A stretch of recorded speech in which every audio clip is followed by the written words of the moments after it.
I'm Teacher Dem. Today, we will learn about the special properties of matter. Are you ready to be a science genius? Come on, join me.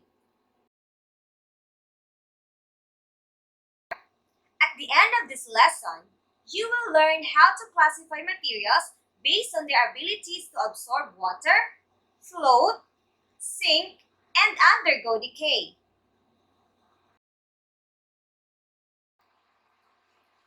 Examine these pictures.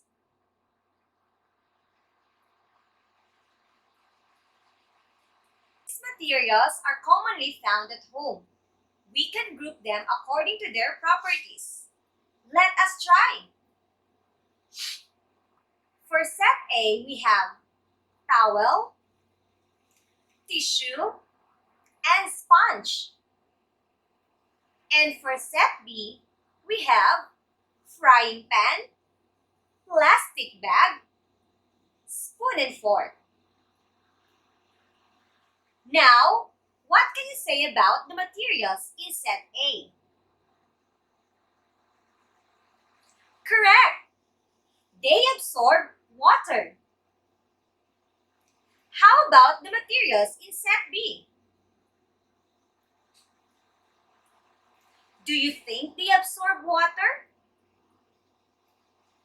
That's right. The materials in set B do not absorb water. The property of a material to absorb liquid like water is called porosity. Porous materials have plenty of spaces or holes called pores, where liquid can be quickly absorbed.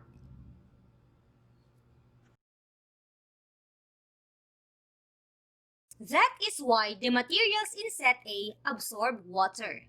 Those materials are examples of porous materials. Other examples are cottons, t-shirts, and rugs. The materials in set B are called non-porous materials.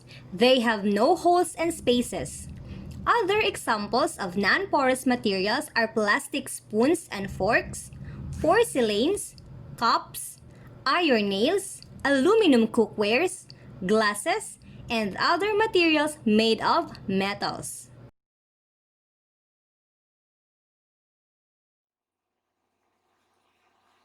Now let's have a short activity. Tell whether the materials is porous or non-porous. Number 1. Mug. The correct answer is non-porous. Number 2. T-shirt. The correct answer is porous material. Number 3. Paper. And the answer is porous material. Number 4. Plates.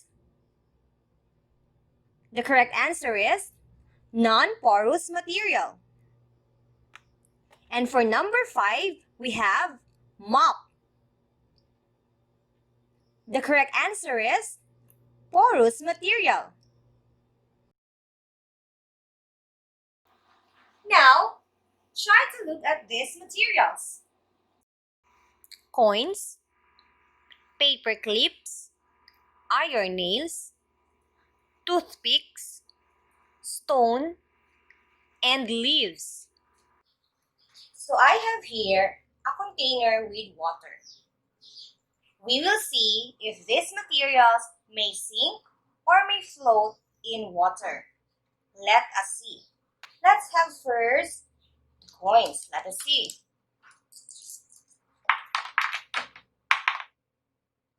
Okay, what can you see?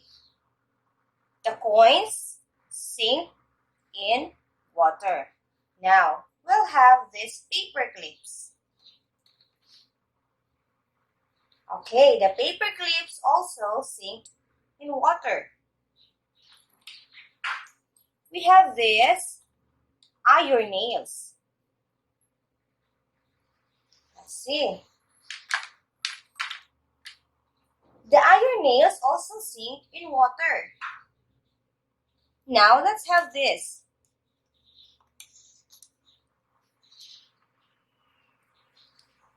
Toothpicks.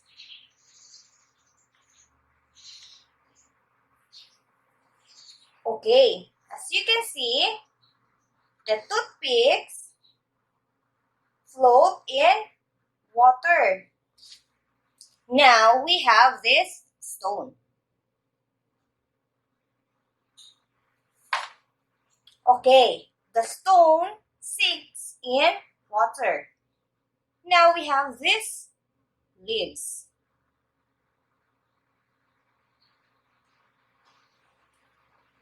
Okay, as you can see, the leaves float in water. The ability of the materials to sink or float in water depends on their density. Density is the amount of mass of an object per unit volume.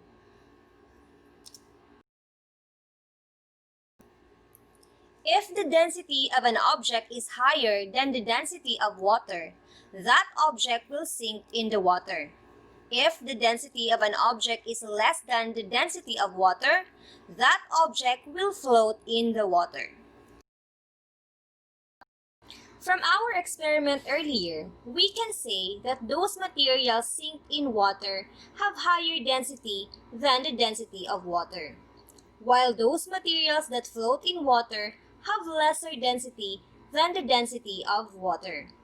So now, try to answer this activity. Tell whether the material may sink or may float in water. Let's try. Number 1. Boat. The correct answer is float. Number 2. Magnet. The correct answer is sink. Number 3. Plastic spoon and fork. The correct answer is float. For number 4, lugs. And the correct answer is float. Number 5, metal screws. The correct answer is sink.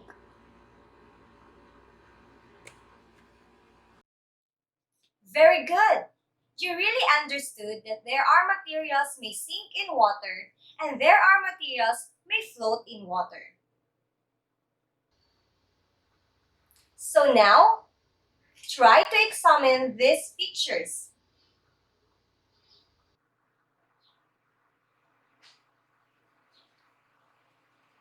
What have you observed?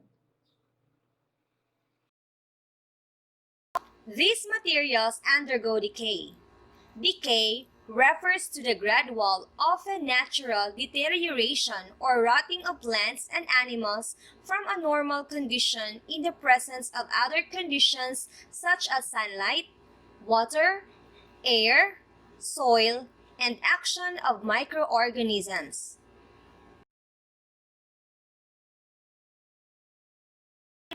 Not all plants and animals decay at the same time. Some decayed plants and animals become organic fertilizers from compost pit, which do not harm but enrich the soil. Leftover foods are kept in refrigerators to avoid or delay spoilage or rotting, since microorganisms that break down food do not grow fast in cold temperature.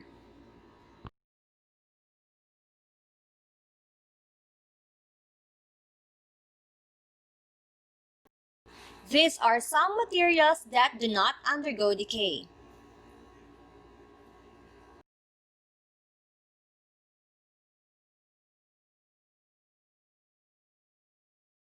Now, let's try to answer this short activity. Check all the materials that will undergo decay and cross out those will not.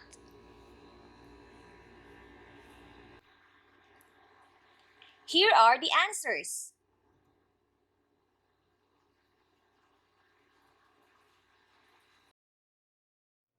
And now, let us discover more about these properties of materials to absorb water, float or sink, and undergo decay in the science module designed for you. In your science module, you can find different learning tasks that you need to do and answer. Always remember to have fun while learning. Enjoy! Bye-bye! See you in our next lesson!